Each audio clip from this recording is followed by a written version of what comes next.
There.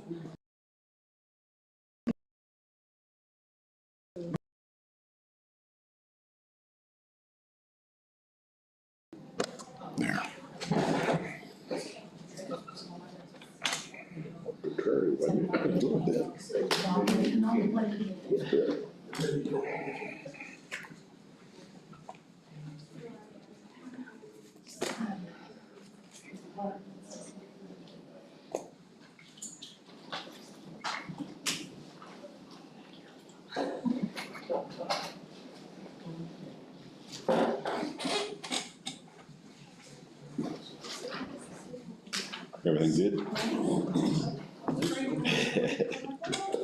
Making sure you didn't have any issues. Always. Kathleen's got interviews there in the classroom today, so I was getting that. Okay. All right, folks, it's 9 o'clock. Get started here this morning. Start the pledge, please. I pledge allegiance to the flag of the United States of America and to the republic for which it stands, one nation, under God, indivisible, with liberty and justice for all. Rob, would you care to lead some prayer, please?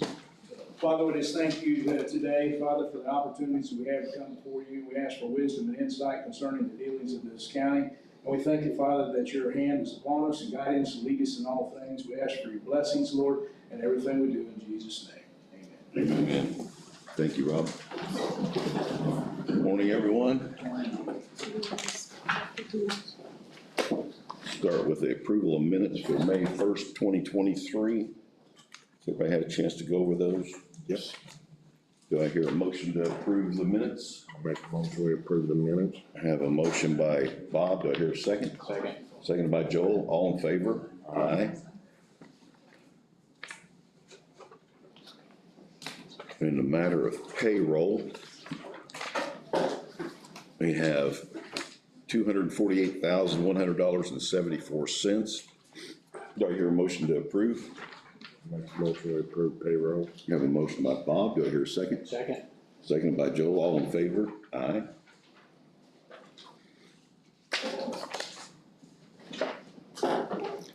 In the matter of regular claims, this is fairly high and there's some reasons for that. It's $608,049. $250,000 of that is to the ARPA funds that went to the water company for their project out on 43. And I think there was about $95,000 of ARPA money that was spent at the highway, if I'm not mistaken. So that's a large chunk of that. So with that being said, any questions or concerns here? None. Do I hear a motion to approve regular claims at $608,049? I make a motion to approve regular claims at $608,049. I've got a motion by Bob. Do I hear a second? Second. Second by Joel. All in favor? Aye.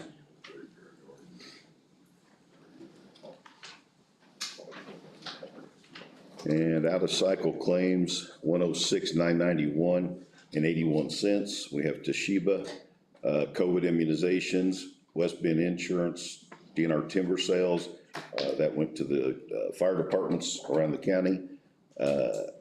Agco Finance, that pays off the tractor at the highway, and county attorney. So do I hear approval to pay out of cycle claims at 109,991 and 81 cents? I'll make a motion to approve out of cycle claims at 109,991.06. I have a motion by Joel. Do I hear a second? Second. Seconded by Bob. All in favor? Aye. Are we adding the attorney to the out-of-cycle claims? Yeah, we discussed that, and for convenience for the auditor's office, we're gonna put the attorney's claim on out of cycle every month. I think that'll work out better for everyone involved.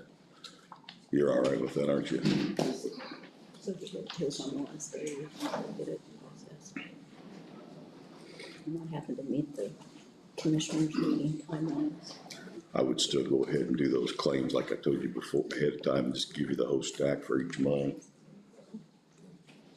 You're all right with that, aren't you, Sheila? Mm-hmm. I'm sorry, Bob. That's all right. Sitting right in my face. Jennifer, if you want, your group wants to go ahead and come up, I think you're. Absolutely. We have a garden club request. So I want to introduce Amber Curtis. She's the leader of the 4-H Garden Club. Hi, Amber. And her kids are Parker and Wyatt. They're members of the 4-H Garden Club. And we are, and Shelby's there too. So we're working with the coroner's office. Y'all are, she's gonna give you the proposal, the project. We tried to print out the budget. The budget's in a different format electronically, and we were having issues. So we do have a budget, and I have it on my phone, but, oh, and it looks like my intern got it to work, and she's bringing it over right now, so. So you'll have a budget here in just a moment too. But I'm gonna pretty much let Amber talk about the plan she has, but just to give you a little background, you guys probably realize, during 2020, Garden Club got, a COVID response grant from Indiana 4-H Foundation to put in, and basically we tore out and put in, and I say we, I mean Garden Club, not me. Put in the, gardens in the front of the building, and then we expanded to the back of the building, so those gardens have been producing since 2020, and we've Those are the ones that are in the boxes back, right? yeah, and then along the front as well, cause it looked really bad before, and we've made a basically ugly eyesore space into a productive garden, that our kids can use to produce, exhibits for the garden, exhibits at fair, and also to share with the community, so we share that produce with food banks and that sort of thing. So we've just been expanding each year, and our next vision for that is to beautify that space between the back of our building and the coroner's office. And Shelby is very interested in creating a more beautiful space for families that need to come and are in a really bad part of their life. You know, you don't wanna have somebody that needs to take a moment, right, and come out and there's old road signs and broken glass and ugliness out there. So we would like to try to get that beautified in a number of ways. So I'm gonna stop talking because Amber has a plan. And she can explain that to you, and like I said, we've got a budget coming for that as well. Well, first off, we were just wanting to completely eliminate all the grass in between those two buildings, so then that would be less work for someone to have to come in and mow, and then we could maintain it as a larger flower bed, and then also the garden beds. We were talking with Shelby, we want to install a perennial flower bed along the length of that building, and then that would be forever flowering throughout the season. We wanted to, or we would like to put in an archway, and that would just be a simple cattle panel kind of thing, grow something through it, have stepway, walkway kind of to the back, and put down a circular paver area with a bench to sit for someone to have a moment to collect their thoughts. And then in addition to that, we were hoping maybe we could spruce up the outside of the buildings, maybe get them a fresh coat of paint, and then if possible, if the garden club could possibly paint a mural on the outside of the building, if that would be allowed, and then just kind of make it a more pleasing space. And so in addition to that, we would also, we are looking into ordering these galvanized flower beds. They're like 8 foot by 4 foot wide and a foot deep. There's a 2-pack that I found for $100 that we could install. We have people willing to donate the manure layer for the bottom layer. We would need to buy some mulch to top it off. I'm donating perennial flowers from all of my flower beds to help spruce up this place. And then I'm reaching out, trying to find a donation for maybe a possible ornamental tree, something small that could be in the back of the area. And then we also have a pallet of pavers that is being donated, I believe. Yes. Did you make this too? Do you want one? Thank you.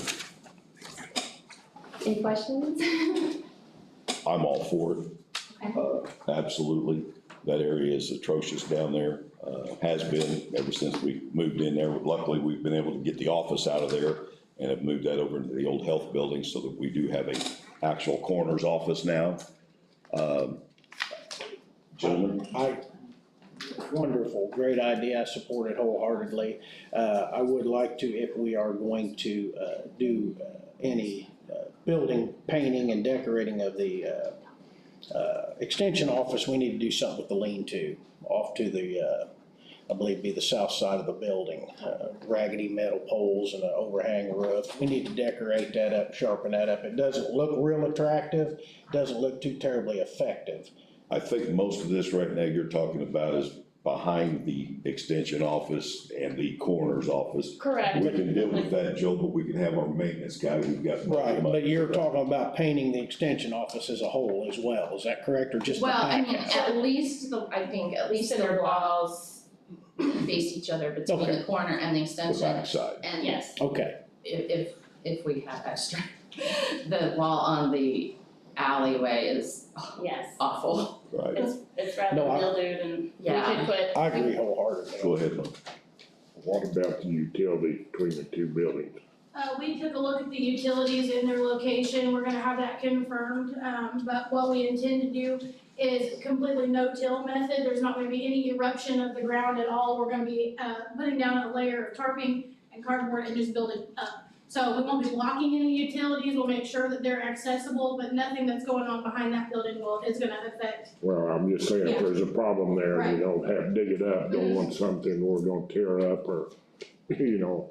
That possibility is always gonna be there, yeah, if something happens. Very much so. We've got more than enough funds in our cume cap, this is a building improvement. I think that we can pay for that, fund that out of that fund line. Correct, Sheila? So I'm gonna ask for a motion from one of you fellows to move forward with this. I'll make a motion to approve the Owen County Coroner's Office beautification proposal as presented. And I'll second that. All in favor? Aye. And it will be paid out of the cume cap fund. Thank you very much. Thank you. Thank you. Sheila, when we order materials for that, do we just send you the invoices or how does that? Okay, excellent. Just do me a favor on those invoices, write cume cap on there, Okay, because there's a lot of invoices that go through there, as you know, so that way she knows. thank you so much, gentlemen, we appreciate it. Thank you. Thank you. Thank you very It much. actually went through the county. Folks intend on getting started on this right away. I'm sure you can use I would like those to, funds to pay. Right. Very well, it's gonna be a pretty day. Excellent, thank you. All right. We might be able, the attorney made a good point, Jennifer, there's sales tax figured in there. If we use some of the local, like the hardware store and stuff like that, where we have tax exempt, that'll save you a few bucks. That will, Okay. So make sure you bill it to Owen County. okay, we can do that, Okay. excellent. Joel, do you have contacts for anyone where we could get like the trucks of mulch where they like chip the wood? I do, Okay. and we'll, I can have that taken care of in short order. That'd be great, yeah, I think we need about 2 yards, is that what you said? Well, I was thinking, because we were thinking 4 yards of mulch just for flower bed, but if we also could get like tree chippings to just kind of spread on the whole area after we smother out the grass. And I'll very well do my best to get that as a donation, Yes, if at all possible. yes. Yeah, We would I've appreciate got that. access to that as well if need be, so. Okay. Thank you. We'll follow up with the email just to make sure we're all on the same page about who's getting what and that sort of thing. When we get to the mulch, if there's, yeah, just let Joe and I know, and between the two of us, maybe we can get done. Excellent, Thank you. thank you again. Thank you. All right, EMAC, Mike, Jack, Shelley, come on up.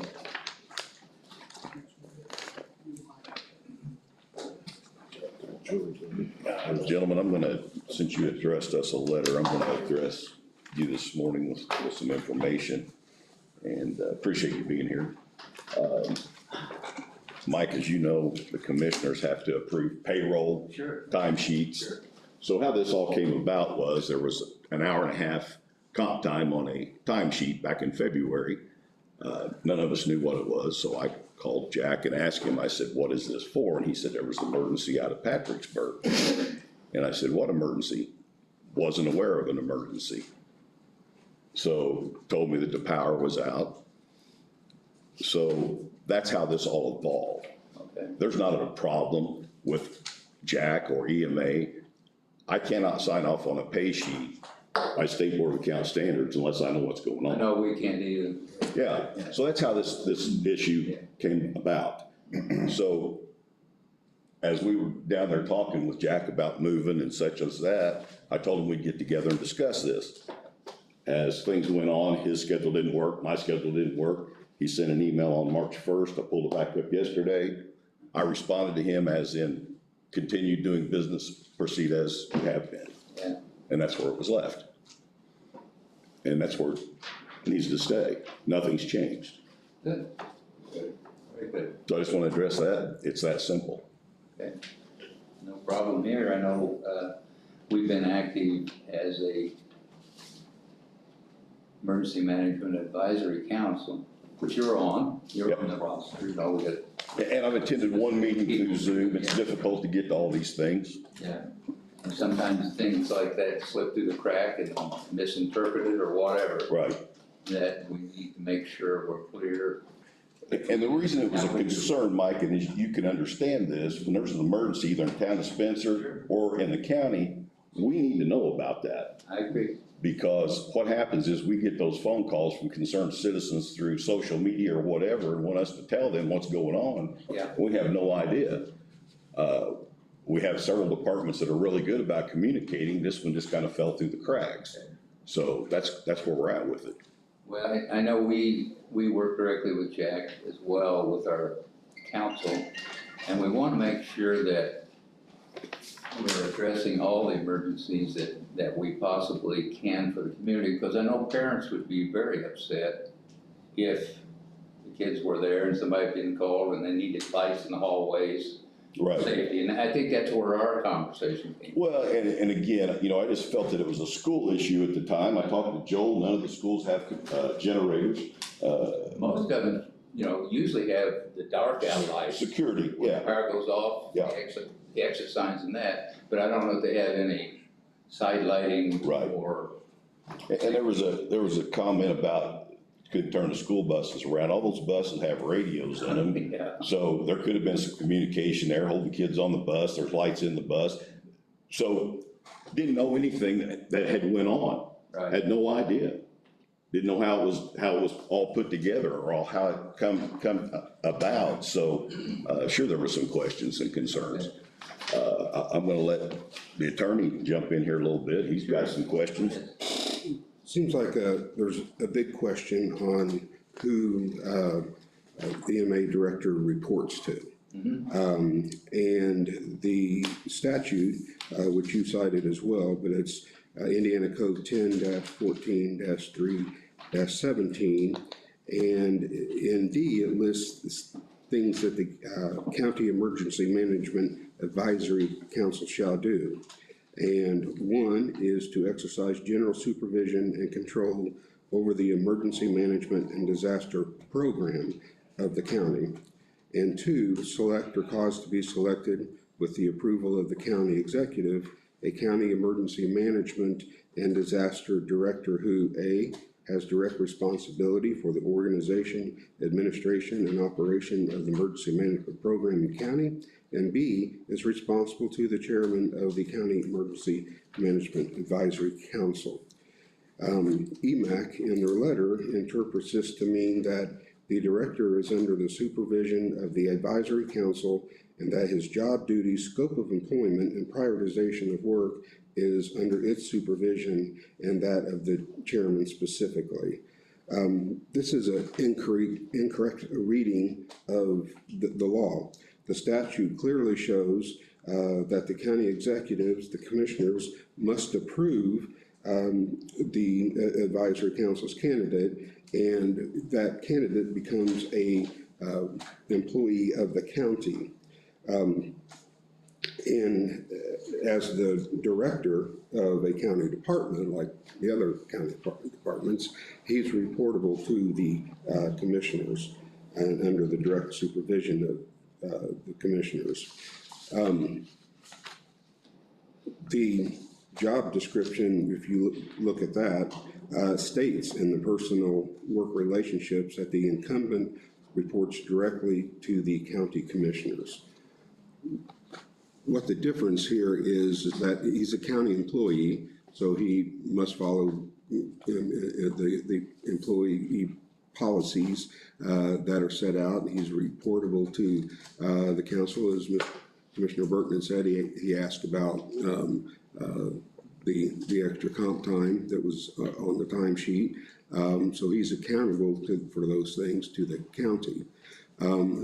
The EMAC is over the program and the programming of emergency management. So, and the EMA director, if he feels that he needs to do something for the school, then he can do that. He does have that ability.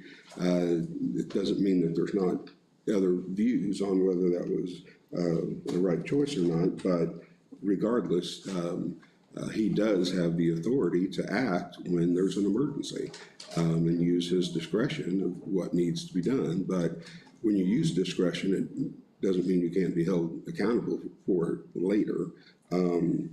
So, there's no requirement, as it suggests, to consult with the commissioners before reacting. I do believe, as Commissioner Burton said, that notifying the commissioners as quickly as possible about what is going on is good. Of course, you have to do what you got to do first, but that should be up there. So when it comes to the program, EMAC can prioritize what parts of the program that they want dealt with and in what way. So it's the programming that EMAC is over, not the EMA director as an employee. So hopefully that clears up. When it comes to job duties and responsibilities, the commissioners and the council work together on those job descriptions. And that brings me to another topic, is in looking at the emergency management director's job description, I saw some language in there that doesn't appear in any other job description for the county, and that's that the appointment is permanent and only the EMAC would be able to remove, and it would only be for cause. The previous attorney in last year, 2022, changed the EMA director job description from not having that language to putting that language in. And this was in accordance to ordinance, the county ordinance 1994-9. And that ordinance was repealed in 2004 by 2004-17. So that 1994-9 ordinance is not in effect, and therefore I would recommend to the council, to the commissioners and the council, to go back to the job description, take the language in that other section back to what it was prior to the change last year, because again, that change was based on a repealed ordinance. Changed last year or the year of what? I'm sorry? I say, you say it changed last year? It changed last year, and I have the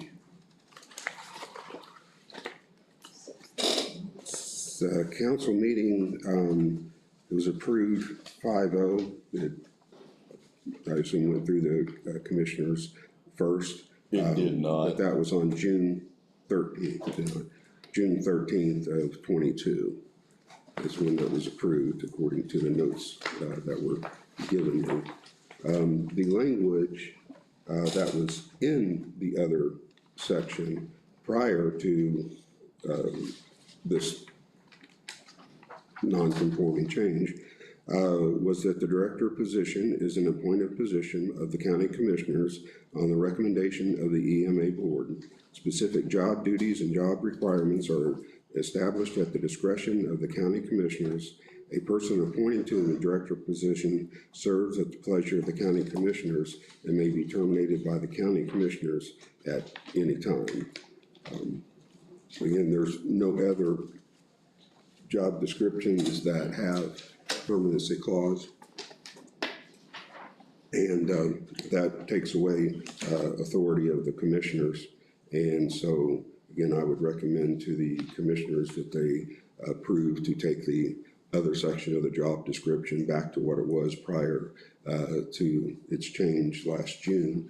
And then that can be taken to the county council for. And your information is based on current IC code, correct? Yes, yes. The other information is consistent with the Indiana code. The Indiana code is very broad on what the, when it comes to the EMA director, and in nowhere in the Indiana code does they say anything about a permanency of the appointment. So there's no support in Indiana law. The ordinance that was used, again, has been repealed by the commissioners and about 20 years ago, 18 years ago. So it should not have been changed last year, so it needs to go back to what it was before. The IC code I have in front of me, under section B, says the County Emergency Management Advisory Council shall do the following: exercise general supervision and control over the emergency management and disaster programs for the county. Yes, Select over the program. Excuse me? Over the program, not the. Select, can I finish? Sure. Thank you. Select or cause to be selected with the approval of the county executives, which are you, a county emergency management disaster director, and has direct responsibilities for organizing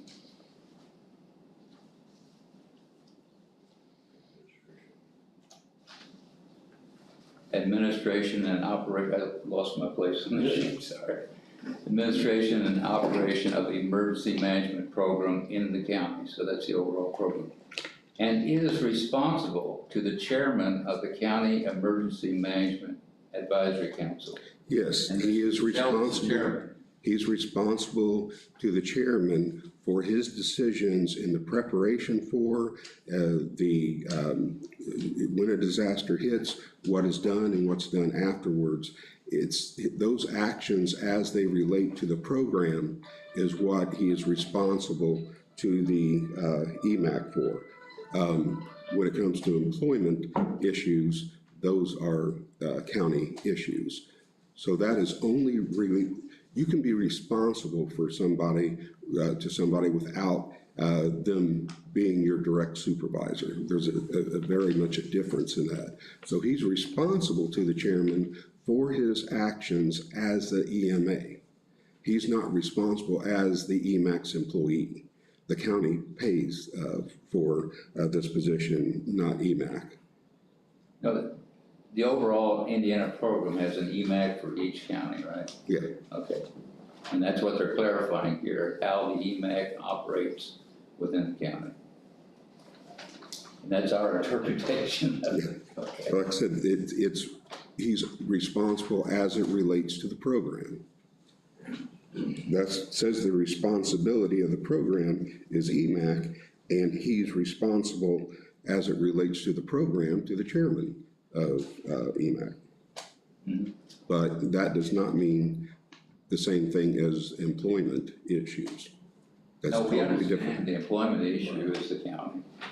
He's a county official or operator and has the same benefits of all the county employees. Right. I think that's all he's trying to determine here, and we No question can, at all. yeah. In our, So gentlemen, you know, we've heard of discussion, IC code states as is, and that's from Indiana, not Owen County, and we have to abide by that. So I'm gonna ask for a motion to approve that IC code and put it back as it was per state code. Do I hear a second? I favor. And all in favor? Aye. I gotta look into it more. I'm not gonna commit. 2-1. But other than that, everything is absolutely not an issue, gentlemen. So we're reverting back to 2014? Is that what you're saying? Back to the job description, this says it was written in November of 2020. And it was changed in 22 erroneously, so the new revision date would be today's date. But the I can make a originally, little comment on that. I was at that council meeting when Jack had asked for a job description change, and the attorney at the time, Mr. Bryant, said that it didn't matter because IC code overrode whatever the county had at that time. And that's what we just did. We put it back to IC code.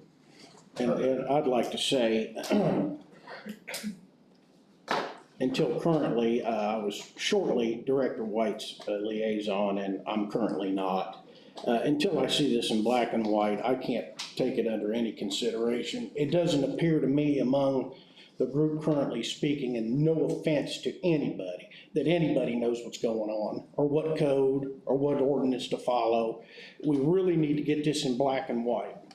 Because what I heard this morning and what I hear Shelley and everybody, you bring it in black and white and I'll understand it, and call me simple for that, but I don't understand where any of this is going. Jack is a county employee and he is accountable to the commissioners. He has always been great about notifying and keeping any of the commissioners involved. Am I wrong, gentlemen? If I'm wrong, say so. Other than this last incident. Other than that, Yeah. he's always, we're on group text, we're always aware of where he's at and what he's doing. So until That's not in this, question here, it's just state code. well, I understand, but I'm getting a perception of a state code here, a perception of a state code here, and until I'm in black and white and I can review it. I have all the code and the ordinances with me. And I would be Happy more than to- glad to meet with you and discuss that. Yeah, that'd be the best way. Are we included in that? Would we need a memo of understanding of some type between the parties, you know, so that each one knew Yeah, I don't think their that's an issue. responsibilities? Yeah, I think, I mean, it's kind of described in the IC code such as, but if we want to do a separate memo, have attorney draw it up, and we can agree on it and move forward. Again, Jack does his job, there's not an issue. Again, my question was, why did I have comp time? And I tell you what, guys, whether you know it or not, this county's about $500,000 in debt to our employees from comp time, PTO, and vacation time. It's an issue. But when it happens at 6 o'clock in the morning and we've got an emergency, I gotta question it. What was the emergency? That's the only issue here. So we'll do a memo. We'll all talk about it here, however we need to move forward, but we can't change state code. No, I agree. Yeah. We interpret the state code a little bit different than you interpret, and you're a lawyer. I'm not. I'm a layman. You know, I've been Can, listening to all of it around, so however you want to do that. I got a quick question. The attorney just said that in 2022 that the ordinance was changed. No.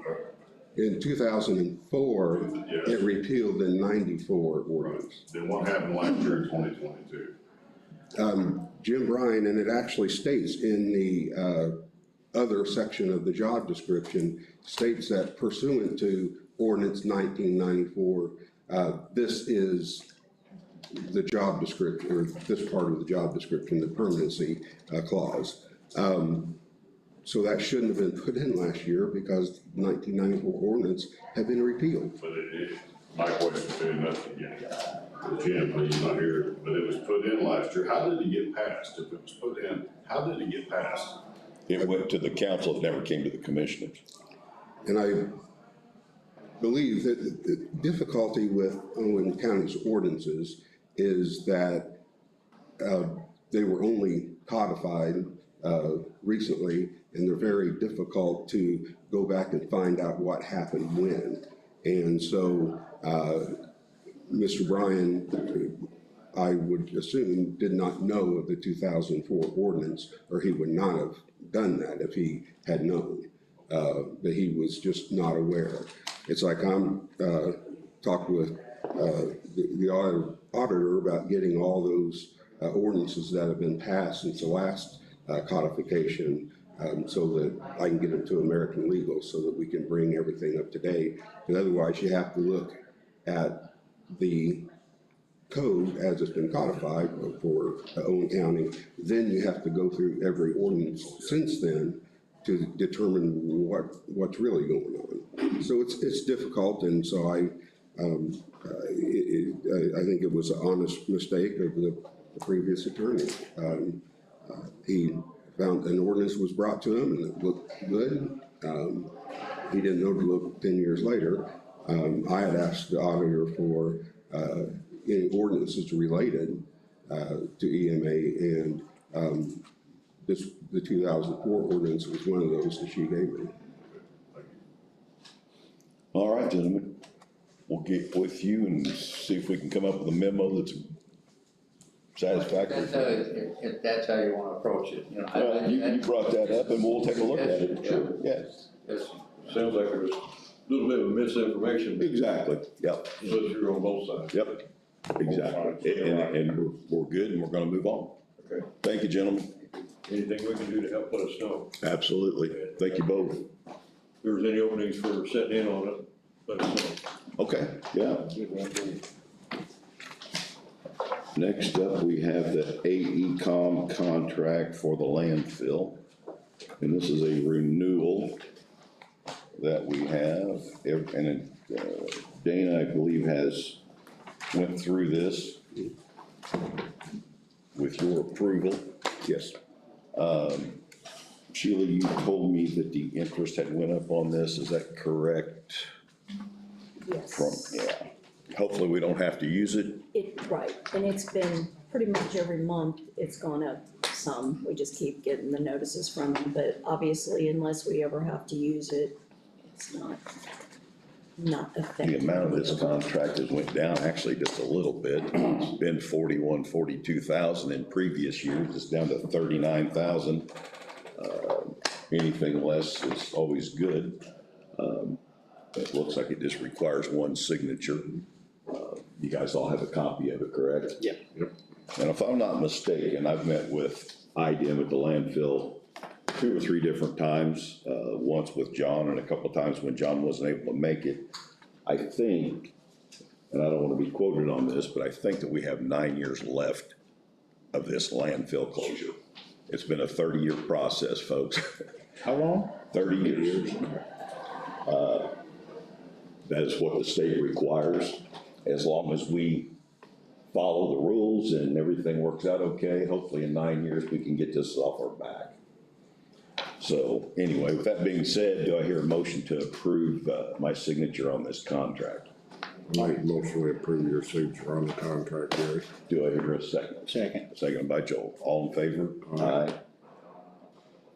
Sheila, you've got one right here. I'll put mine out.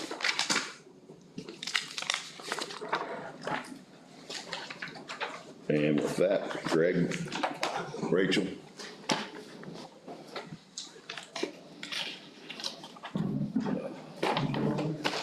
Good morning, Commissioners. Morning. Little update in regard to what's going on with work. We are paving Orchard Heights today. E&B Paving finished River Road project, and they finished Hillcrest. We looked at those, we checked them out, and they are good to go with approval. Milestone, I reported on Combs Road last time. This time they have completed Steubenville Road, and it's been inspected and with approval. Gentlemen, because of the rain, we were making great strides with Little Flock Road, but we have pulled off Little Flock Road this week and are working working elsewhere. We had to get some gravel roads straightened out because we're several places that have washed. I know that you're all aware, but just a report of the NDOT emergency closure on State Road 46. We were notified early Friday morning in regard to that. We usually know way ahead of time that those types of things are happening, but it was deemed an emergency. And there may be conflicting stories with that, but that's the information that I have. It is tasking our county road system. We had to close Vandalia Road due to any other traffic than local. We have spent a couple $1,000 plus time on Schmidt Road, which gentleman is pretty much a one-lane road, but we've tried to keep it closed also, but when the GPS from someone's phone says that's the way to go, that has been the way folks have been going. Looks like right now that Patricksburg Road is the road of choice. It is not an official detour, it is not an unofficial detour, it is just the road They're taking. that they're taking. We have placed no truck traffic signs on that road for public safety, as well as lowered the speed limit to 25 miles an hour. And we've tried, it is, again, on Patricksburg Road, it's taking its toll. Also, we're seeing potholes come quicker just due to the heavy traffic. My assistant superintendent and I drove yesterday from 246 to 46 at 2:30 in the afternoon. So we don't have any rush hours, we don't have school out. Gentlemen, that's not counting the cars behind us, but the length of time it took us to drive straight through, that's 91 automobiles on Old Patricksburg Road. We will be placing counters there at the end of before the end of the day, so we can really get a true feel of what's there. Do we have the length of time for this NDOT project? June 7th Yeah, was June last. 7th. But they haven't even started work yet, commissioners. I will keep you abreast of any updates with our home roads, and if there's any revenue that can be received back from the damage being caused. Jack White and I have talked on numerous occasions in regard to this, to make sure emergency personnel is well informed. And I know that I've personally been out with the sheriff's office and the state police. We've put dead end signs up that truly weren't dead ends, they're just housing additions, but when you get that type of traffic in them, so commissioners, we've got a problem until June 7th, and it's a huge public safety problem, but I really don't have a solve for NDOT's issue. They do have an official route that routes everyone around, big truck wise, 59, 70, 231, and back to 46 or otherwise. Right, yeah, they've got that marked in Yes, different areas. Our biggest concern is just the additional traffic on our county roads. that is And correct. keeping, I'm sure we're gonna have to keep those maintained until June 7th with pothole repairs and so on and so forth, so we need to keep track of all the expense. Gentlemen, I think we need to request that NDOT reimburse the county for the cost of these roads that are gonna be tore up due to this issue. Definitely, I drove it this morning, Greg, and the shoulders are taking a terrible beating. And the Friday, I drove it, and compared to this morning, it is terribly beaten. It's, the road edges are gonna break off. My biggest concern is we're gonna have a safety issue accident, most definitely. We got school buses ramrodding up through there.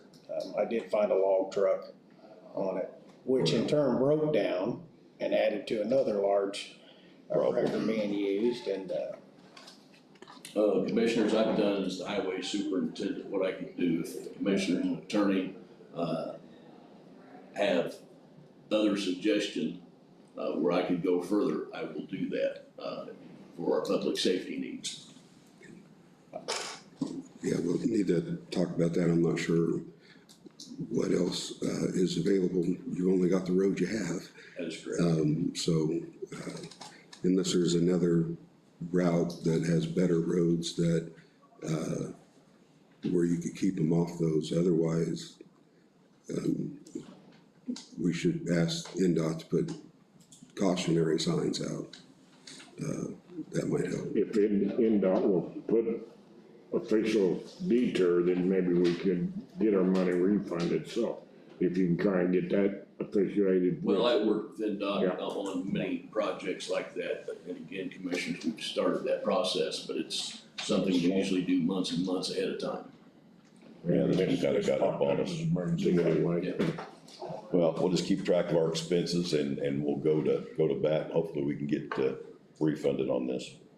Commissioners, you'll find in your packet, and it was sent to you via email, our yearly operations report. Commissioners, these are numbers directly from Lao. These numbers from Lao match our expenditures that we keep. We've worked with the auditor's office to check with them, and we feel that this report is in order. Needs your signature to be sent in. I don't know if Sheila was able to personally look at it, but I do believe that it's good, and it is numbers from her office also, so. And I printed it out as well and went through it. Everything looks very good. Cash balances were extremely good for the year end, and every line, was outstanding. Yeah. My request is, commissioners, if you look that over, back page is a signature page for all three. You got one, Sheila? Okay, I'll just let you.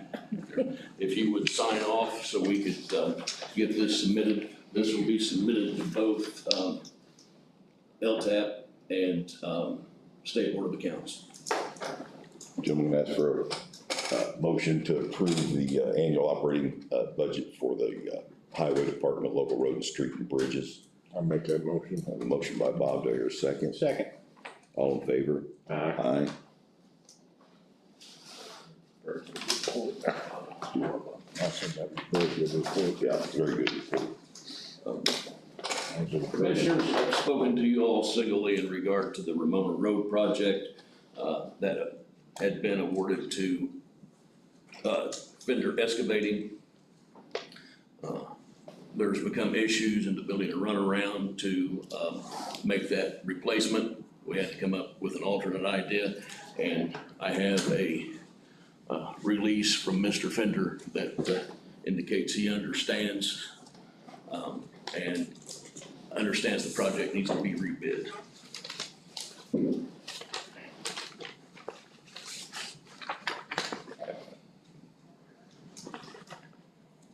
Greg, and this is the one that you had decided to come up with a plan to run a pipe through the existing concrete structure, is that correct? Or was that our Yes, still we're our actually plan? using a process called slip lining.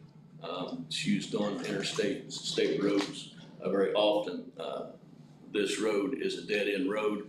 It will allow us to make repair of the current structure. And when it's done, it's gonna look just like an entire new 24-foot wide structure. We are widening it as well. With a slip line, yes. With this, you can withdraw the approval of the contract. But I would like for him to sign it. It was written out, but it wasn't signed. Okay.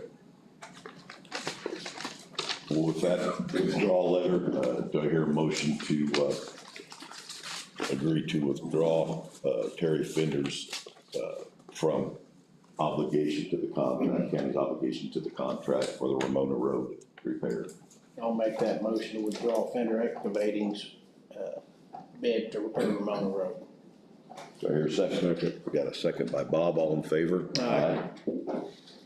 Thank you, Commissioners. Commissioners, this is Hey, a Greg. specific type of construction project.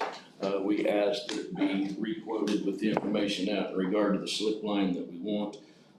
We reached out to E3 Bridge, CLR, and Reynolds Construction out of Orleans. All three do this type of work.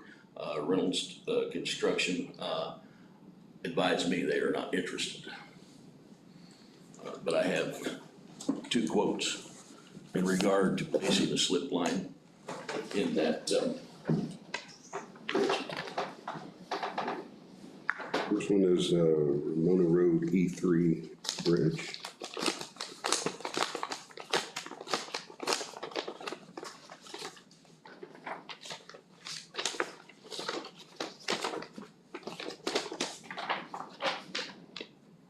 And the bid would be $30,000 from E3 bridge.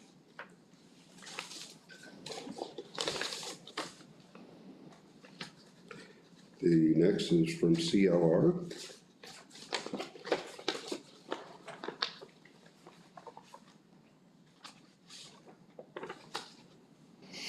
And theirs has a lot more information of what is to be done than E3 Bridge, but their quote is $56,080 as a lump sum. And if it's install only of any needed riprap, would be $400 a load. So I think it would be prudent to have Greg look at these to make sure that they are apples to apples.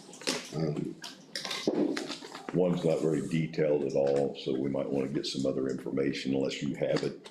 both companies I've worked with before extensively. Commissioners know we work with E3 Bridge and we work with CLR extensively. Both companies were given the same information. Okay. So I will look at them and, Do you want to do that now so we can make a decision? I'd like to come back at the end of the meeting. If Okay, we that's fine. proceed, Yep. I'll come back at the end of the meeting. with That's that. fine.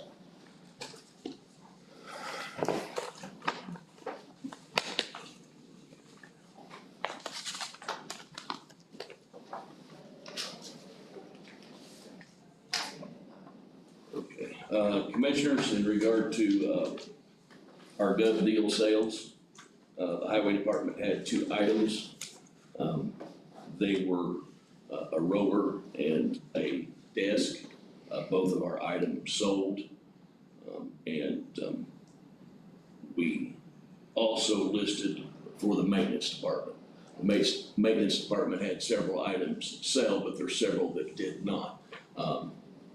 They're listed under the highway department's site on gov deals or our numbers that we use. So I need direction. Do you want us to relist those items, or do you wish those items be removed and they're sold some other way? Well, I talked to Steve about that this morning. He said he had one more copy machine, I think, to get picked up. Basically, it was down to some old desk and a few tables. I think at this point, we just need to deem those junk. At this point, and he agreed with that. Now, obviously, if there's any departments out here in the county that need a old beat up desk or a table for whatever reason, now's the time to get that. It still stays within the county, so there's no obligation for us to do anything other than provide that to anybody for any department that wants that. I think he did say there was one more, like I said, copier to pick up. I did talk to Sheila a little bit about, of course, your guys' money goes to the highway. His will go back into the courthouse maintenance fund, and we can put that into repair of equipment, good a place as any. And then if we have to, we can always move it, transfer it, whatever. You have that phone number? Sheila might have it, but I don't know if she does right. Yeah, so we can separate them. I'd recommend that they take the list of all the items that were surplus, cross off the ones that were sold, and then the commissioners could declare the remaining worthless. And that's exactly what I told Steve this morning. Get me a list of the remaining items so we can declare them junk. Well, we will provide that, Commissioners. I would ask for a vote because it was a vote to place it on the sale docket. I asked for a vote that we be able to remove the items that did not sell because they will put them back and they hold those and they're waiting for our response. Do I hear a motion to approve the highway department to remove the auctioned items that are remaining, effective immediately? I'll make a motion to remove the unsold auction items immediately. Do I hear a second? Got a motion by Joel, second by Bob, all in favor? Aye. Thank you, Commissioners. The next thing, Commissioners, is our community crossing CCMG 2023 bids for the roads to be done should be here. So I would ask those be open now. Okay, there was only one bid received. And again, it is bids for the Community Crossings Road.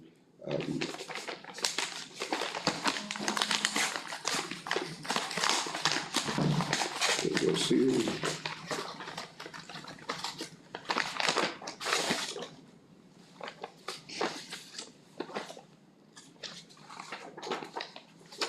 Okay, would need at some point to go through and make sure everything, all the documentation is required, but I would assume that it would be, but that needs to be double checked. So project part one is Fiddler Road, one section, and the price per ton laid is $82. Estimated tonnage, 3,950 for surface, 1,975 for wedge level. So the total price for Fiddler Road, $485,850. For Beach Church Road, the price per ton, $81.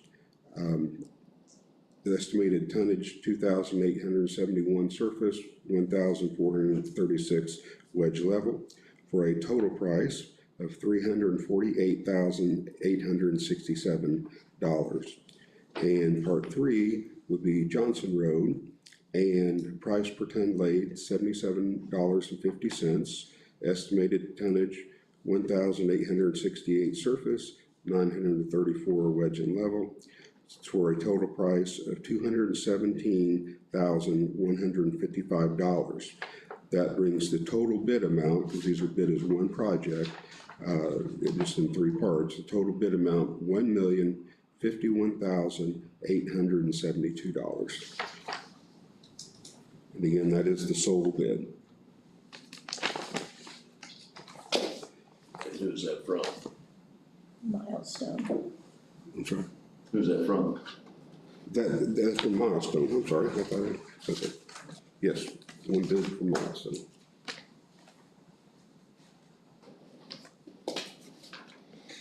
Well, Does that fit in your criteria? we're receiving one bid. I just ask that you approve that. With the recommendation of the highway superintendent, do I hear a motion to approve the accepted bid from Milestone for $1,051,872? Make a motion to approve Milestone's bid and highway superintendent's advisement of $1,051,872. I have a motion by Mr. Lowell. Do I hear a second? Second by Mr. Curry. All in favor? Aye. Thank you, Commissioners. Commissioners, the next thing I need to bring up is Pump Station Road. Commissioner Lowe and the county attorney have been to look at this location. There is a huge drainage issue. It is believed to be because of an excessive logging project done by one of the property owners. There has been a neighborhood quarrel in that area in regard to road pipes being installed from one farm to the next and water being moved from one field to the next. And these structures or these pipes were not installed by the highway department. In fact, I came before the commissioners, asked for recommendation, and those culverts were removed, or a culvert was removed.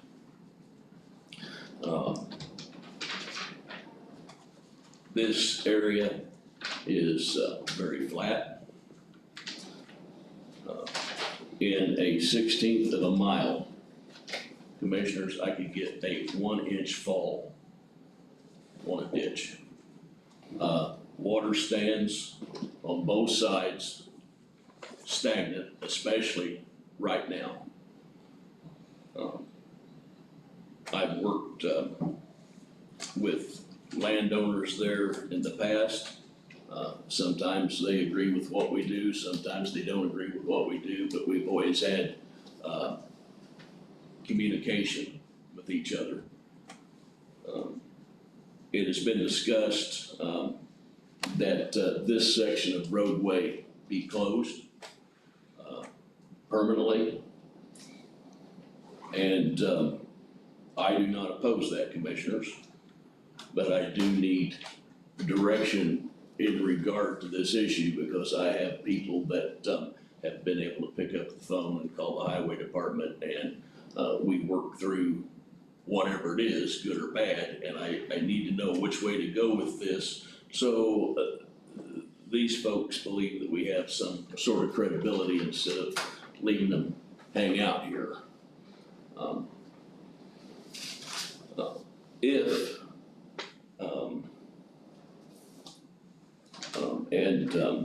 Since 2019, we've pulled our records of the money spent on the roads that would be affected in this area. On Pump Station Road, we've spent right at $20,000 since 2019. On Harris Road, which will be the road affected if this section of Pump Station is closed since 2019, we have spent $8,500. Both these roads are gravel. The section of the pump station is a 16th mile that you're wanting to close? No. The area that Commissioner Lowe and I spoke about would be an area from Owl Hollow Road to Harris Road. And that's a distance of, do we know? Commissioners, I don't know in regard to that right now. Today I'm here to ask you for some direction. I could tell you in regard to drainage, I believe there are two solves if we've got to do something with the drainage, but it's not much of one, because I could get a 1-inch fall and water stands stagnant. There is a farm ditch that exists. It's got a lot of brush in it, needs cleaned out. But it functions with the farmer's situation now in his drainage, so it's not something that they wish to do. But that could be cleaned out and water could be run from that ditch to the creek. Or there's a possibility of running water the other direction and going up to Owl Hollow Road and running water along the edge of Owl Hollow Road into the creek. But that would be well out of the right of way. If we did that, we would have to work with individuals to get that done. So in both cases, Greg, we're encroaching on an individual landowner to rid this water, is that correct? That is my opinion. Now, Mr. Rover's here today, he's lived there for a long time, I've always talked with him, I've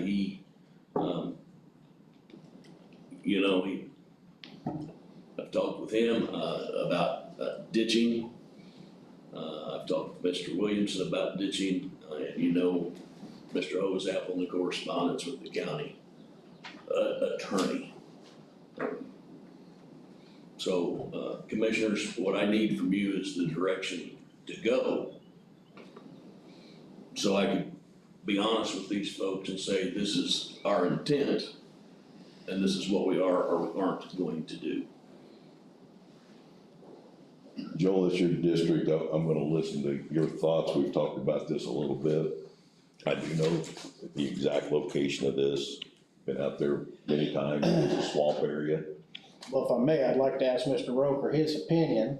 I definitely want to hear if you would like to talk about it, I'm giving you the opportunity to share your thoughts and feelings on it. Well, what I'd like to get done on my part of the property, I live on Franks Hill Road, my property goes to pump station Yeah, I met you and me and, last time. yep, And I'd like to get that ditch clean and get it draining because I bought that property 28 years ago. And I'm paying taxes on part of that property that I cannot use because of the water problem. And a lot of trees on the back is dying because of the water. and then this is very much the situation we've run into. We have a terrible problem there where, me and Greg met out there and there's just absolutely nowhere to go with the water. Now, when Mr. Roker's in, we might be able to manipulate slightly and get some of that out of there to run it to that creek. But beyond that, when you leave and go to Owl Hollow Road, it's a lost cause. And we've looked at it in every aspect we can look at. Council was out there and looked at it with us, and I came up with what I thought was a heck of a solution. But I surely don't, and we've discussed, there's routes in and out of there, other routes, that's correct? Yes. So, you know, I'd like to ask other commissioners, fellow commissioners, what they think of this. It is my district. We can grade it occasionally, but we're oftentimes getting complaint of water over the road. And again, like Greg said, you know, people have installed pipes. Thought they'd run their water off on somebody else. I don't find that very appropriate behavior. So we definitely have an issue there.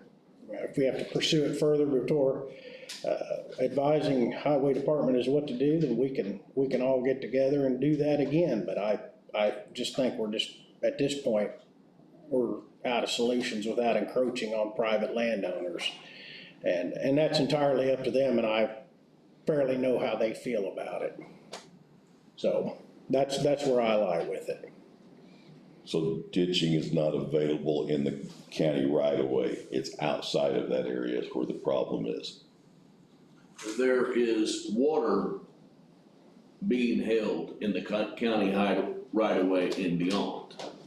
And it's been aspirated because of the erosion, logging issues from opinions that we have received.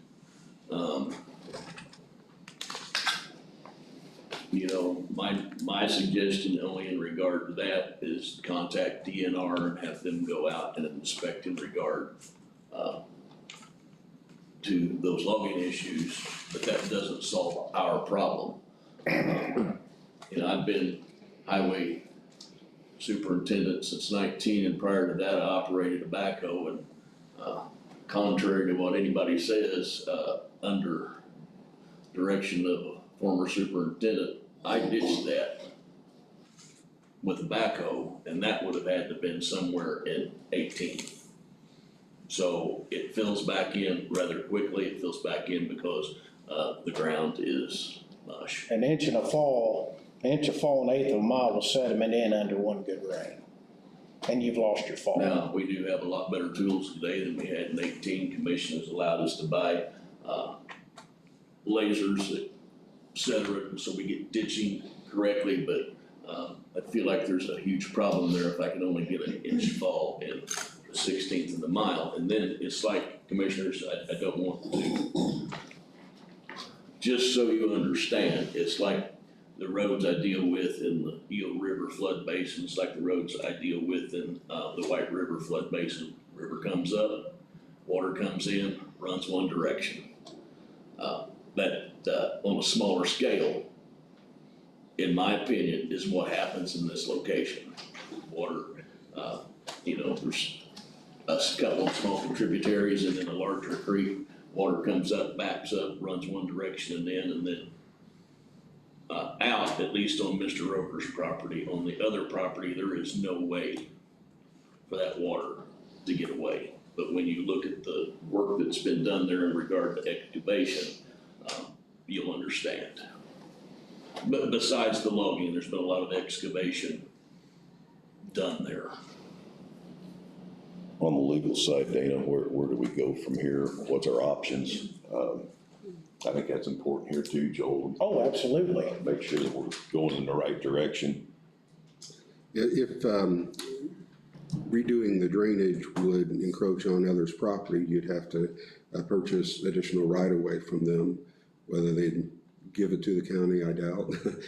They'd probably have to pay for that additional right-of-way.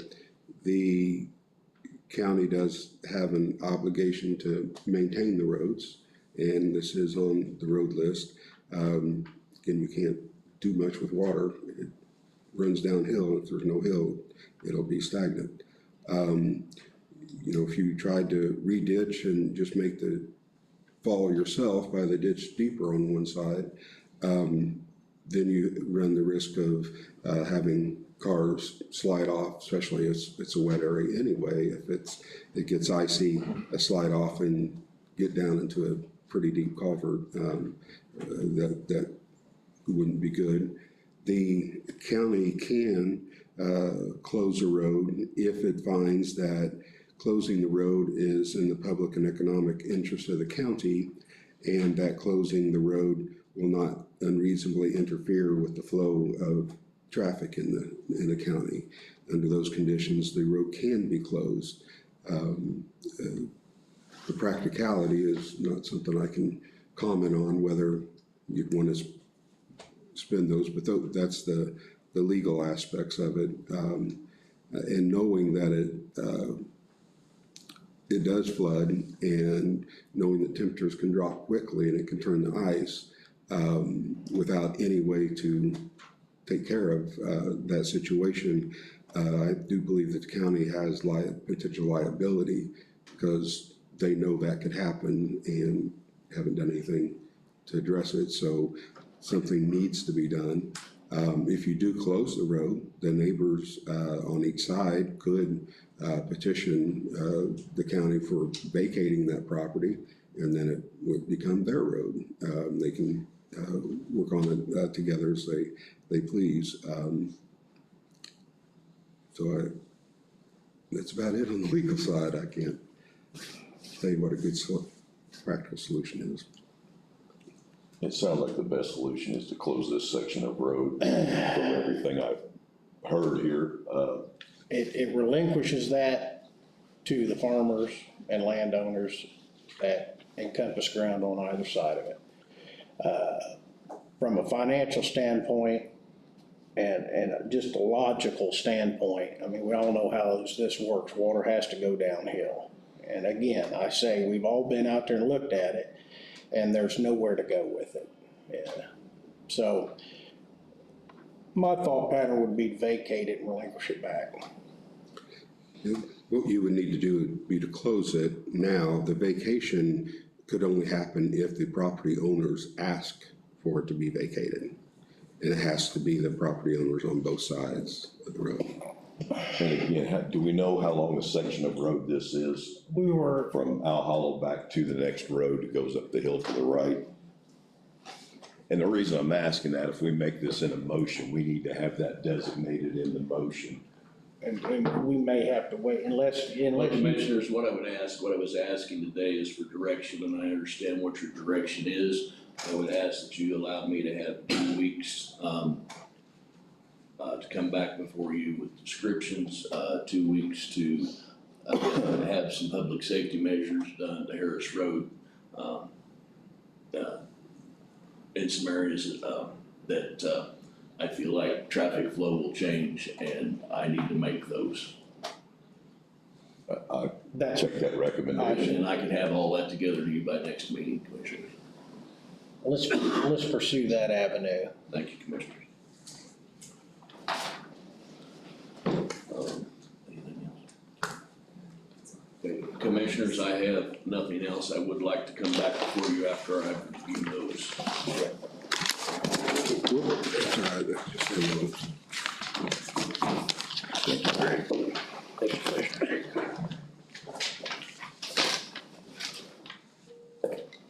Elected officials and department heads, yes, sir.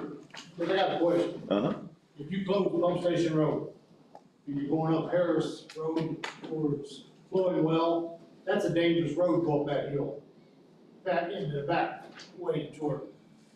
That's what he was just saying, he's gonna go out there and analyze it and see what needs to be done. That's a very dangerous road. Yeah, I we're, agree with Mr. Rover there, there's. I come down there a couple times, I stay off that road if all possible. okay, we're definitely gonna be taking all that into consideration for you. Need to do anything. What about the other people that lives on that road? Like the guy's got his, cabin.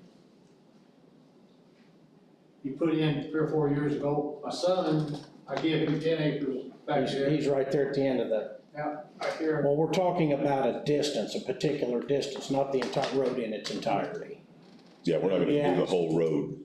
Not the whole road in its entirety, just the, So Franks Hill Road going down to Pump Station Road down by Hose Apple, yes, that's a bad road too. Yes. Because you got people on that road that thinks they're the only one that should be on that road. I understand, And you try to come up and they come hauling down there. There's quite a few times, because I always go down to the west to Pump Station Road, come out to Owl Hollow. sure, And people that comes down Franks Hill Road, they don't even believe there's a stop sign there. well, we're gonna take all that into consideration before we put anything to a vote or make any decisions. I'll make sure of that. Yeah, until the highway superintendent gets back with his recommendations on making sure those roads are safe out there, we won't make a decision. All right, Polly, I think you were up. Right, okay, in our April meeting, we were approached by our coroner, to, replace a 17-year-old van. And, the van that they were looking at was, if it was not acted upon, it could have been, sold out from underneath them. So we appropriated, $46,406.25 out of our council budget so that they could have the money right then. And we were told in that meeting, by you, Gary, that, that would be reimbursed by either ARPA or the opioid funds or whoever, but we do need that money reimbursed to come back into our, budget. And Sheila's checked into it, ARPA funds cannot be used to buy a vehicle. So she's confirmed that. The other option, and actually Joel was up there with her, we were looking at options of how to help fund this. I guess we've got a question on, this is an elected official that the council's supposed to budget these departments for services, so we were just willing to help out any way that we could to get this van replaced. So the other option is Joel is looking at is the unrestricted, is that correct? That's correct. Opioid funds, but we have not got definition on what we can do with those yet. Paul, there's a strict line of restrictions on this restricted and unrestricted opioid money that I've taken lead on. And I'm trying to find out the appropriate criteria, which some of that money actually, and both these gentlemen will testify, I anticipated on applying this money to the coroner's office. Some of it due in part because of the amount of, unfortunately, the amount of people she collects in that manner. So there's definitely that to look at, and I'm still in the process of that, but I think that'd be a decent application for some of it, with the commissioner's blessings. And again, that's something that I'm looking to do, so. I just have a question, like on the, I know, on the ARPA funds that, you could not use that money directly to a vehicle, but like we have done before where we have, used ARPA funds to offset, expenses. I mean, is that an option? Not when it comes to, we've not used ARPA funds for a vehicle of any kind. No, I don't mean that. I mean, like we appropriated.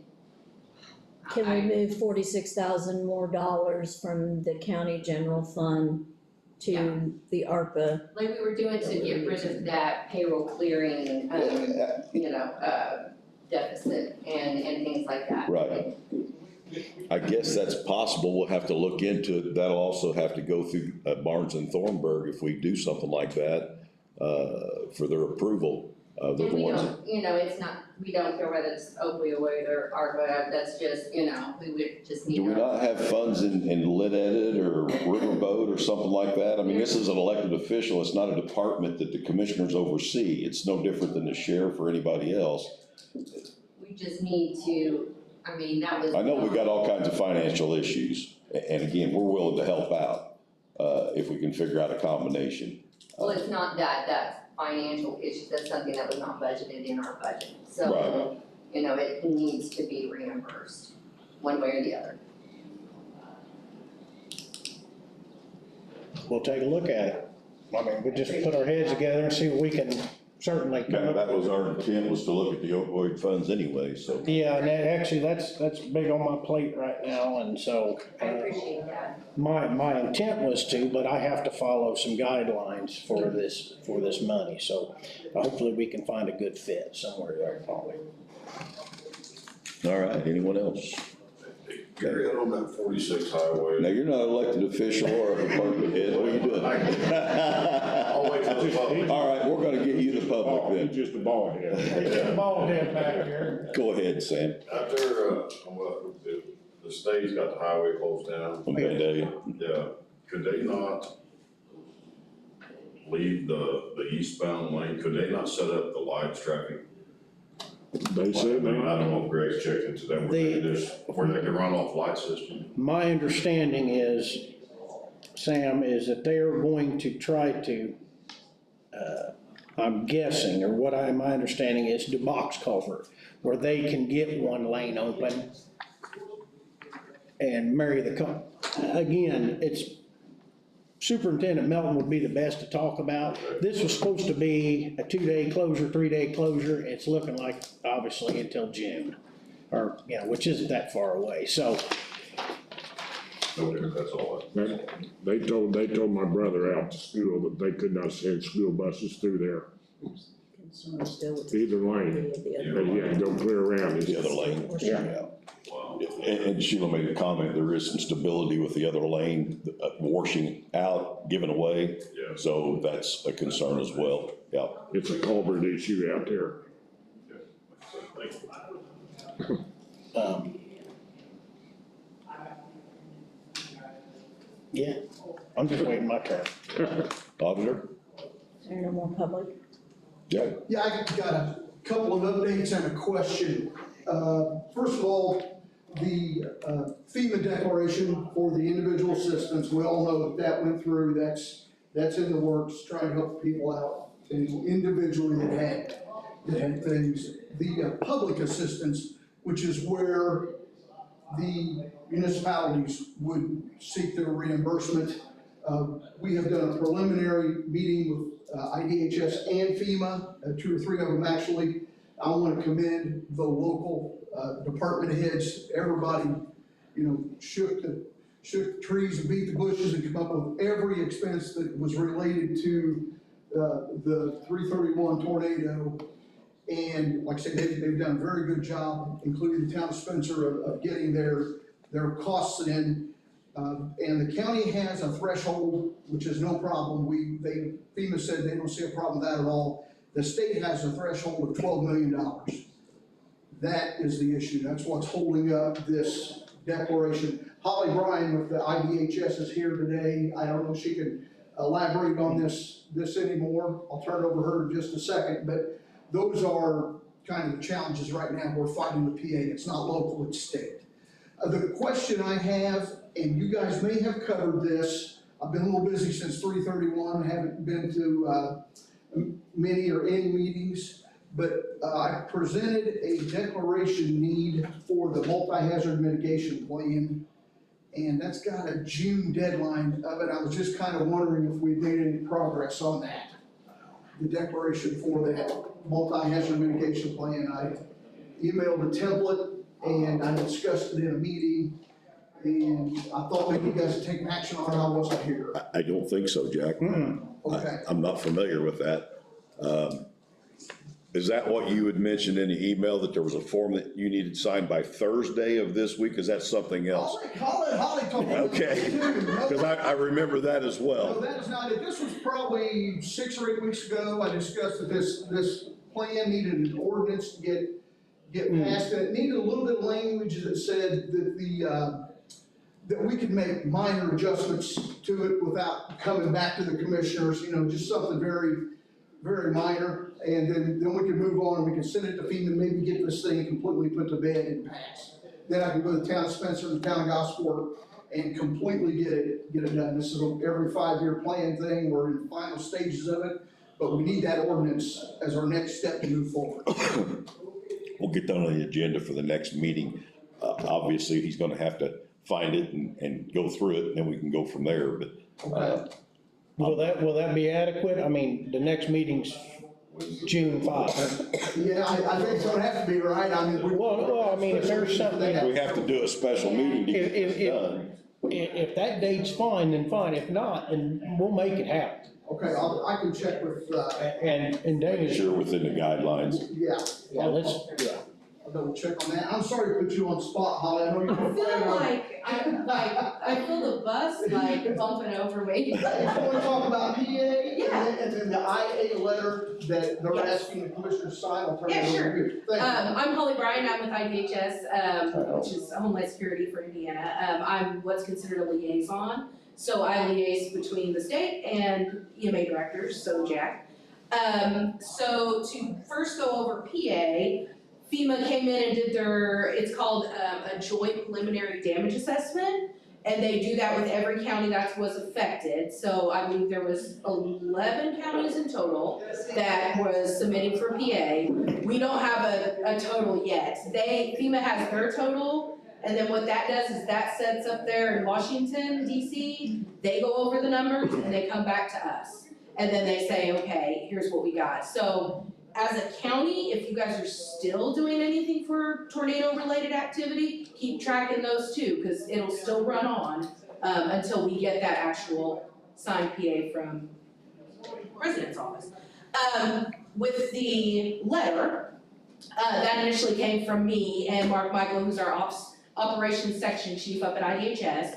So what you guys have had was called a disaster recovery center, so that's for all the survivors of the tornado for individual assistance. And that's a one-stop shop, basically where they can come in, apply for small business association loans, or see if FEMA can give them money, like if they were underinsured. So like if they didn't have enough insurance money, they can cover some of that. They can cover a whole lot of different things. So you guys have had, this is your second round for that, when you guys have what's called a roving site. So basically, what the state, so my Director Joel Thacker, is looking for is, do you think that you need a third round of the disaster recovery center? So what I sent was the numbers that we've gathered of people that have come in for IA, how much they've asked to borrow, and how much they've dispersed. And it's looking like, now I did get the numbers today, and yesterday you had 6 people, and today you had 7. So, which is a lot more than what you had in the first round. So, if you did, what they want is if you don't think that you need the third round, basically on county letterhead signed by a county official, saying we do not need this third round. Or if you want to have the third round, it's fine, they can come back and set up a third round, but I think there was a scheduling conflict with the school administration building possibly. I don't know that that's been discussed yet, but it's just a possibility. Yeah, okay. So we could go that route, or if you guys do decide to close, they still have till like June the 16th to apply for anything. And they can do that by calling the FEMA number, we have the FEMA numbers, and they can also go on the website, and then FEMA will contact you until you tell them, please stop calling me. So it's in your guys' hands, we just have data, you know. Jack, do you feel that we need a third round? that's where I was gonna go with it. I feel like that we're kind of coming to the end of this thing. You tell us. Well, it's been scheduled for 2 rounds from the very beginning. I really don't know where this third round possibility even come from. And they still have till June the 16th to make. Yes, yeah, don't quote me on that date, but I'm pretty sure it's June the 16th Well, or June 17th, yeah. From today, we're still 30 days away, so they still got that. Gentlemen, I don't know, but I'm gonna take the recommendation that we ended it with the 2 rounds. If we just got one more in that second round, I think we've advertised it through county websites, been on social media. I mean, we've covered all the bases to get that information out there. And they do in part have the option to pursue it in other avenues. They do. I think as far as what we're dealing with, they've been given opportunity, and they're still gonna have opportunity. It's just directing them in that direction, which I don't know what that entails. I mean, I'm certainly, there'll be a lot of calls, Director White's telephone wanting to know what to do, so. I'm assuming that we can put that on our site, that they have roughly another 30 days to go direct. Yeah, we've been working through with the COAD, they've been putting the stuff out on social media for me, and we can certainly put that note out that the local recovery center, is finished. But if you have more needs, we can do that through telephone or through the internet. Like, we're not closing the final door, it's still open for another month. Yeah, I think that'd be an appropriate move. They'll still have the opportunity, we can guide them in the right direction, but maybe we can start, Give the school their boardroom back and, yeah. How about we just take a motion to approve the closure of the Homeland Security rounds? I don't know. It's FEMA, actually. FEMA, I'm sorry. No, it's okay.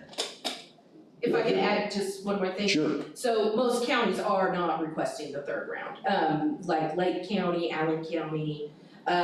We have 3, so you guys had what was called a roving site, but when we had secured sites, which is Sullivan, Johnson, and Morgan, had more IA survivors, so. Right. They were still set up there, and I think they'll be set up till June.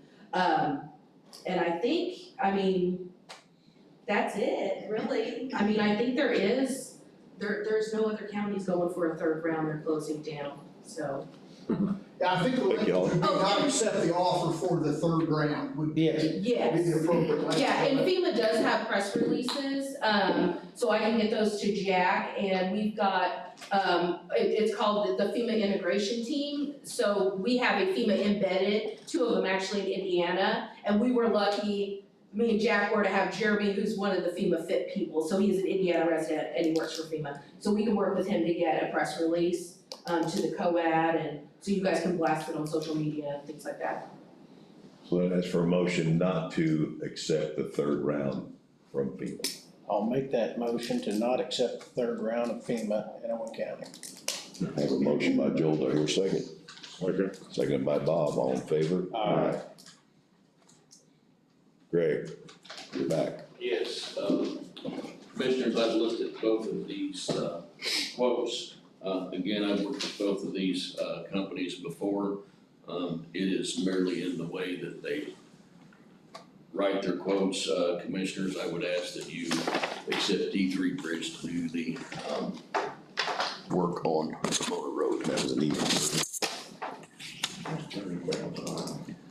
All right. Commissioners, I did want to report one other thing. We're preparing community crossing roads at this time, and you'll see that we've been on Concord Road for some time during the reclamation process. And we did in 2 locations, and we have confirmed we've erupted 2 springs, and we're getting drainage in those now. And where I say we erupted, that is also where the road was horribly bad all of this time. So the water was there anyway. So reclamation does pay off because it helps you find the problems, and we are getting them removed. But that is what has been the delay on Concord Road. Thank you, Greg. And yeah, we've got problems with springs all over the county, so. Yeah. I've done that road twice, I know where the soft spots were. So with that being said, do I hear a motion to approve E3 Bridge at $30,000 for the Ramona Road project? I'll make the motion to approve E3 Bridge for the Ramona Road project at $30,000. I have a motion by Joel, do I hear a second? Second. Second by Bob, all in favor? Aye. Madam Auditor, is that it, Greg? I need copies of whatever, and then if you wanna get copies of milestones, just make sure I get something that way.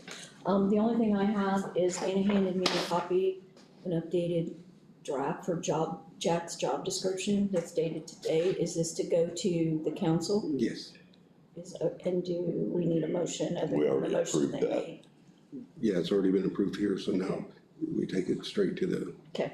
council. Okay. Joel? My turn? Yeah. Oh. If you want to do, your I turn. wanted to update those present and those watching, an update on the generator, courthouse generator project. The precast pad has been cast and is cured and is ready for delivery. The reason I look at Superintendent Melton's, he's gonna help with this. Once we get the pad, the generator will arrive and be set, and at which point we'll be contacting electric contract and mechanical to plumb the natural gas to the unit. So that ball is rolling. Due in part to weather and storms, it's been slowed, but it is on the list of things to do. Another thing, I've been placed in charge of restricted and unrestricted opioid funds, which I spoke of earlier, and I'm working with Commissioner Burton and Commissioner Curry to come up with a plan for distribution of those funds. So anybody listening that has interest in that, although I haven't given you individual attention, it's right here in my thought process. So that's happening. And also, I wanted to say that trash collection day, I thought went okay. 8 dumpsters, I believe. We had a total of 10, and we filled 6.5. We filled 6.5. I filled the one in Coal City in 35 minutes. So One person? Huh? No, it was 4 people collectively, but 5 people collectively. I hope we can pursue this again. I hope we can get better word out. And I hope the community thought a lot of that, because it's worth doing. Go ahead. I did ask everyone that come through, I was at the highway department, Bob and I in the morning, Gary was there in the afternoon. The assessor and his family also volunteered there, asked everybody how they got their word. And not one person said they saw a flyer, not one person said they got it off the county website, they got it off of social media, chat, or Facebook. So guys, they were appreciative. I thought it was a big success. We've got to lean our advertising there to get it out. Yeah, and I agree with that. I had a lot of people that saw a flyer or two. The others responded by social media. So I believe it would have been more of a success had we had a little, maybe we could step that up in some form or fashion. But I feel good that the county stepped up, got rid of some trash, and hopefully we can pursue it again. I hope it's an annual event. I mean, I plan on. I've had people call and want to know if we're gonna do it in the fall. Now, I know if we're gonna make it bi-yearly or yearly, but, and I hope to get on board with Clay County and a solid waste management type program where we can work together, on some of these projects, so, more to come. Short of that, I don't have any more comments. Bob? The only thing is, I don't know where you got noticed or the auditor did, Robert King on Region 8. On me back my appointment, remember that Region 8? I'm at a loss here, Bob. Just a minute.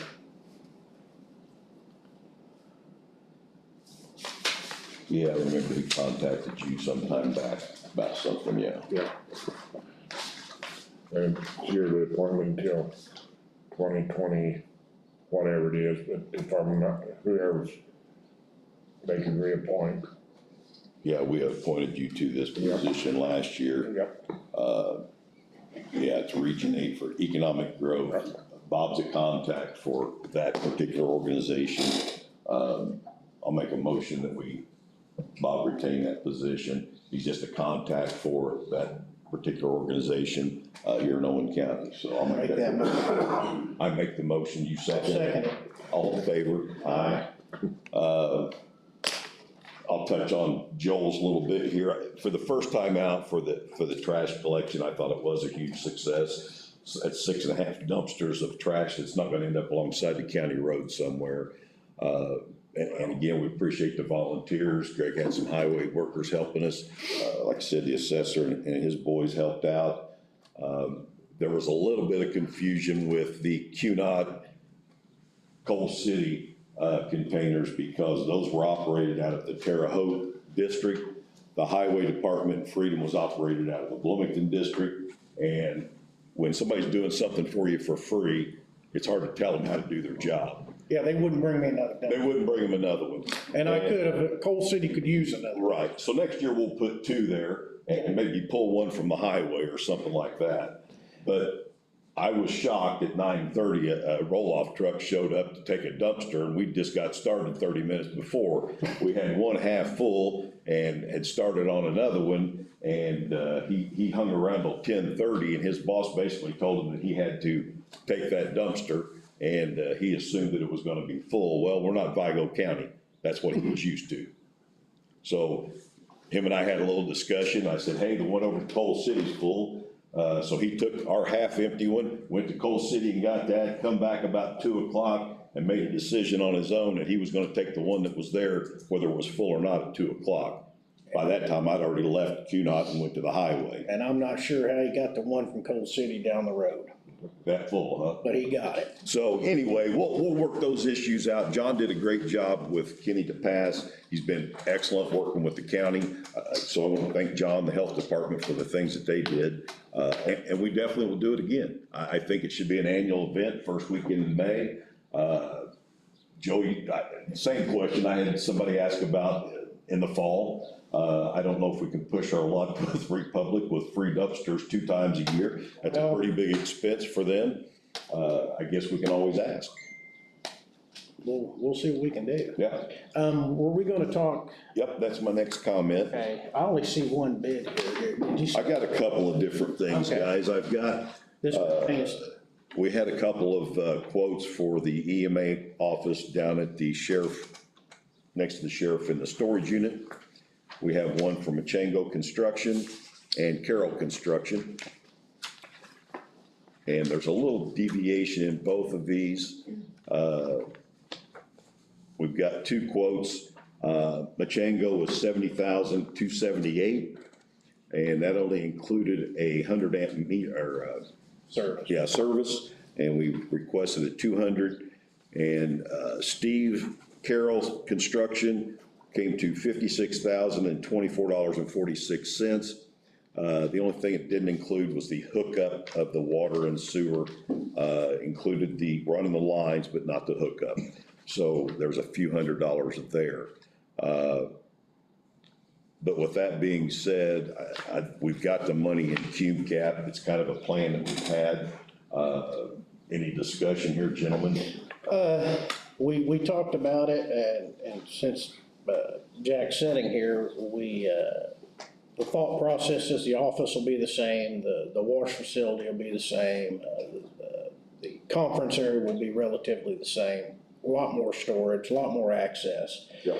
We did talk, however, about the 100 amp service. We're gonna service this structure solely on its own. It's gonna have its own individual feed, due in part because we anticipate moving the generator from next to the armory to this facility, so that EMA will still have backup power. So that's the anticipation behind the upgrade in the electrical service. And that way it'll give that department its sole power source and sole generator set. And it'll also have its own HVAC system. It'll have its own HVAC system. We won't be pulling off of the tube sticking out in the laundry room so I'm in part kind of excited about this. I want to see this be a really better, as good, or again, nicer situation. I think this will fit real well. That'll put Jack down there in the midst of a lot more parking, a lot more availability. So bear with us, folks. We're going to try to get this taken care of. And and get him a more permanent situation than where he's currently at. So with that conversation, do we have a motion to approve Carroll Construction I'll make that motion to approve Carroll Construction for the amount of how much? $56,024. Yeah, And 46 cents. 46 cents. Do I hear a second? Second. Got a motion by Joel, seconded by Bob. All in favor? Aye. Next, I've requested the maintenance man Steve Gray, to get us a couple of quotes on power washing our filthy courthouse. The windows are a mess, a lot of doom and gloom on the limestone.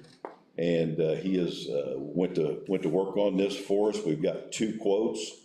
We have a quote from Power Washer Plus. Company's been around for a long time, at a price of $8,400, and this includes the rental of a lift. There's another quote here from Quicks Power Washing for $8,000. There's $400 difference in these 2 quotes. I have talked to Steve. He's familiar with Power Washers Plus. They hold a contract with IU, where Steve came from, that washes many of their limestone buildings. They are a company that's been around for a long time, and he has recommended that we go with that company. So I wanted to make that note. They also have agreed to do this on the weekends, which does not affect county business or people coming in and out of the courthouse. So with that being said, do we have a recommendation? And Dana, we have $400 difference here, but we've got a recommendation from our maintenance gentleman. Yeah, this is below $50,000. Okay. So you can accept the quote that you believe is best for the county. Do they have the insurance in case? Oh, yeah. Yep. Okay, well, They'll have all. I'll make sure of that. So do I hear a motion to approve Power Washers Plus to clean the courthouse at a price of $8,400?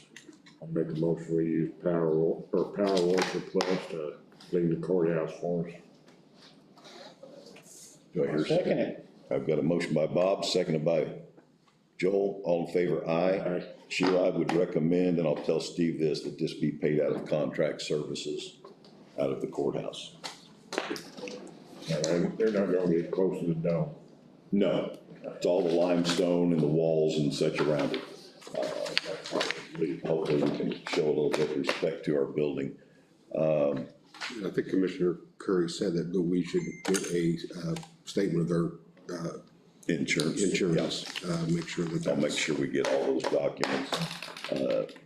Dana, I guess I left you out. Did you have any comments this morning? Yes, going back to the resolution that Jack was referring to, it's a resolution that FEMA wants the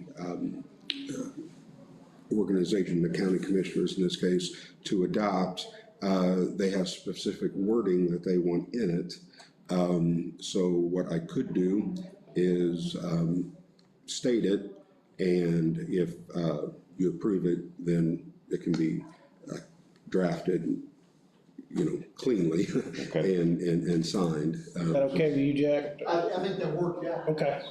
Okay, first, we need, if Jack could verify to the commissioners that a multi-hazard mitigation plan has been prepared in accordance with the federal laws, including Robert T. Stafford Disaster Relief and Emergency Assistance Act, as amended, the National Flood Insurance Act of 1968 as amended, and the National Dam Safety Program Act as amended. If you can attest to the commissioners that that has been completed. Yes, it has been completed, and it has been offered to the community for community review during the period of time that they requested. Okay. Okay. So this would be a resolution of the Owen County Commissioners adopting the multi-hazard mitigation plan. Whereas the Owen County Commissioners recognize the threat that natural hazards pose to people and property within Owen County, and whereas the Owen County Commissioners have prepared a multi-hazard mitigation plan hereby known as, I'm assuming, Owen County's multi-hazard mitigation plan. Okay. In accordance with federal laws, including the Robert T. Stafford Disaster Relief and Emergency Assistance Act as amended, the National Flood Insurance Act of 1968 as amended, and the National Dam Safety Program Act as amended. And whereas the Owen County Multi-Hazard Mitigation Plan identifies mitigation goals and actions to reduce or eliminate long-term risk to people and property in Owen County from the impacts of future hazards and disasters, and whereas adoption by the Owen County Commissioners demonstrates its commitment to hazard mitigation and achieving the goals outlined in the Owen County Multi-Hazard Mitigation Plan. Now, therefore, be it resolved by the Owen County Commissioners in the state of Indiana that Section 1, in accordance with our procedure for adopting the resolutions, the Owen County Commissioners adopts the Owen County Multi-Hazard Mitigation Plan while content related to Owen County may require revisions to meet the plan approval requirements. Changes occurring after adoption will not require the Owen County Commissioners to re-adopt any further iterations of the plan. Subsequent plan updates following the approval period for this plan will require separate adoption resolutions. So this will be adopted as of today, and it wants to know the number in favor, the number against, and the number abstaining. So that is the entirety of the resolution. Do I hear a motion to approve the mitigation plan? Do we have a resolution number? Are we gonna go ahead and number that so it's printed out? 5. Number 5. 2023-005 resolution. Do I hear a motion to approve? I'll make a motion to approve that. I have a motion by Bob. -5. Do I hear a second? Second. Second by Joel. All in favor? Aye. There you go. Thank you. I think. Motion to adjourn. Second. You're not done yet. We already did public comment. I haven't. You need to get involved when we're doing public comment. We left public comment some time ago. You got time for another public. We got 3 minutes.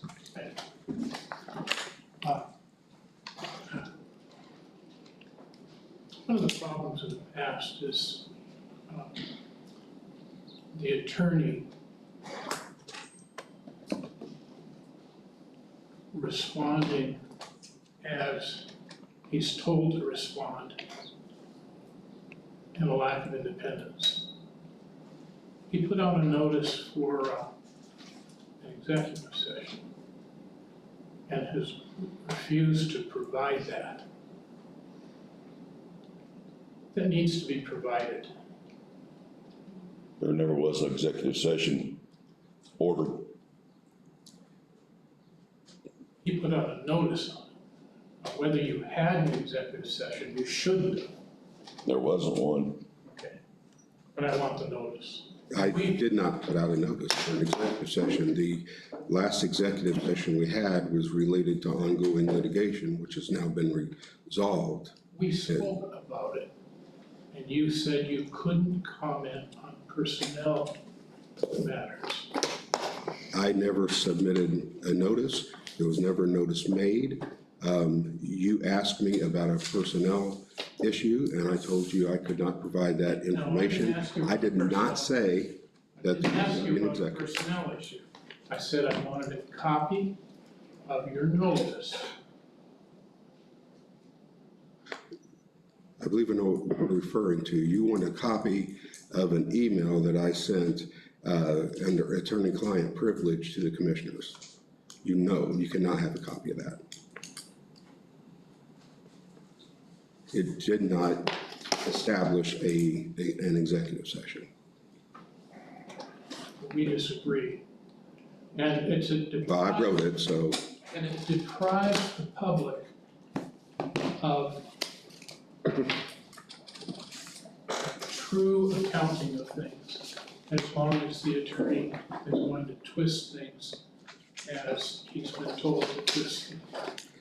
I am not told to twist things. I'm asked what is legal, and that's the advice that I provide.